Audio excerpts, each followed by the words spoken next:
సరిపోతలేదు. ఈ బలం సరిపోవాలంటే ఇప్పుడు ఆర్ఎస్పీ గారు మనకు నాయకత్వం వహించాలా, మన కోసం 2 రోజుల పాటు దీక్ష మొదలు పెట్టాలని కోరుతుంది.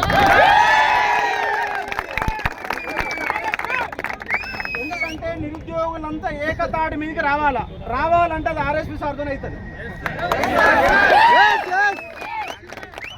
ఉద్యమానికి కావాల్సినటువంటి పునాదులని బలంగా పడ్డాయి. ప్రతి లైబ్రరీ కోడై కూస్తున్నది. మాకు న్యాయం కావాలని కోరుతుంది. ఎందుకంటే రాష్ట్రము ఇవాళ టిఆర్ఎస్ అనే దాన్ని ఓడించి మన కాంగ్రెస్ ని కావాలని గెలిపించుకున్నాం.